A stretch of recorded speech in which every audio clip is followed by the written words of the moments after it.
এরকম যদি পনির আলুর রসা থাকে। ও তো বন্ধুরা, স্নান করে চলে আসলাম। চলো দেখাই আজকে মা কি রান্না করছে। করেছি খেতে, যেহেতু আজকে মা বাড়ি নেই, অন্নপূর্ণা ভান্ডারের ভেরিফিকেশনের ওখানে গেছে, তো আমি ভাতটা বেড়ে নিয়েছি। তো দেখাই আজকে কি রান্না করলো মা। প্রথমে আছে এই যে সাদা ভাত, তার উপর আছে এই যে কুমড়ো পাতা বাটা, সুন্দর লঙ্কা দিয়ে ঝাল ঝাল করে কুমড়ো পাতা বাটা।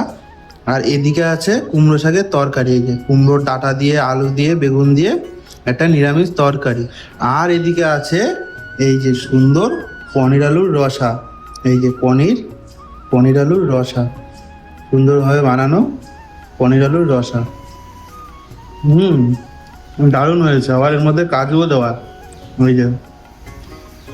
তো চলো খাওয়াটা শুরু করা যাক। প্রথমেই মেখে নিয়েছি কুমড়ো পাতার বাটা দিয়ে।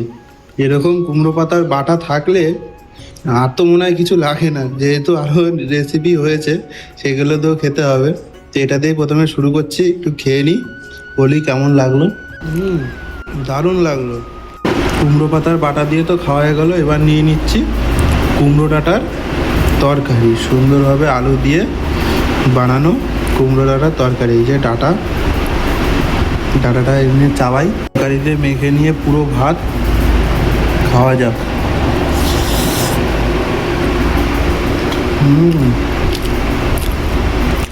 দারুণ। এরকম যদি পনির আলুর রসা থাকে, ও দুপুরের খাওয়া পুরো জমে যায়। তাহলে পনির আলুর তরকারি দিয়ে মেখে সাথে একটা পনির নিয়ে একটা বাইট দেওয়া যায়।